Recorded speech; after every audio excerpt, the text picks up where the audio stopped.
A family's fight to get their baby back has the attention of the medical community and the court system in one Minnesota county.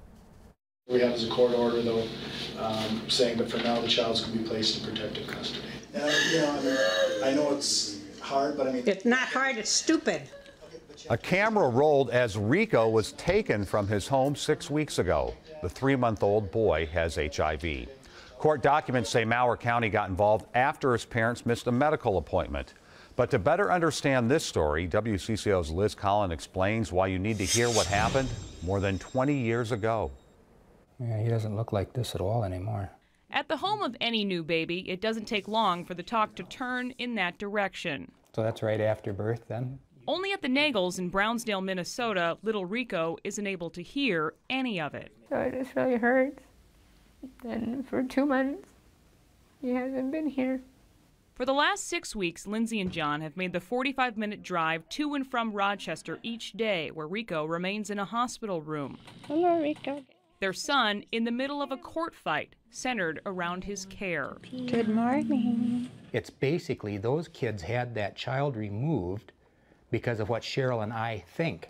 That thinking is strong after what Lindsay's parents have seen. Adopted from Romania as a baby, their only child seemed to be healthy until tests in the U.S. would later deliver an HIV diagnosis. And even more terrible news, even if their daughter got on medication. He told us that Lindsay would only have a 20% chance to live to be 2 years old.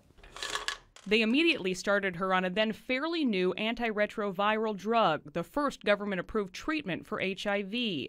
Month after month, they watched Lindsay struggle to eat, lose weight, and constantly cry out in pain. Until 2 years later, when they decided to stop. Even sooner than a few weeks, we had a normal child back again.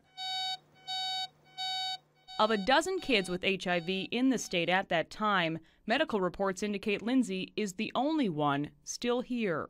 We have a child that's 22 years old. All the rest of the little kids are gone. So what do you expect us to think? This past December, they were ready for life's next chapter, welcoming a grandson into the world.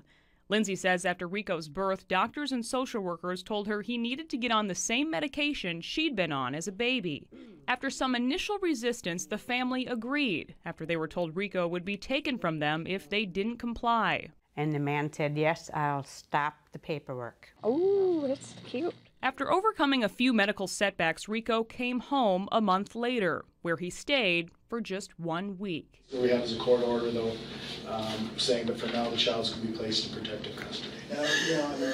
No one from Malheur County would talk on camera, but court documents suggest the problem centers around 2 canceled doctor's visits and a trip out of state.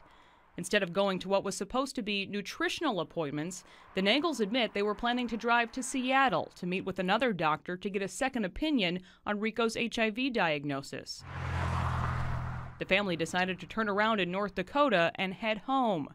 Doctors confirmed that Rico remained on his medication the entire time, but the county took the baby the next day. Well, what are you going to do for 72 hours when I'm breastfeeding him? Within hours, Rico's foster family had to take him to the emergency room when he wouldn't take a bottle. This stack of papers right here is everything that's been done to that little kid, not since he was born, but since the county took him and he was readmitted.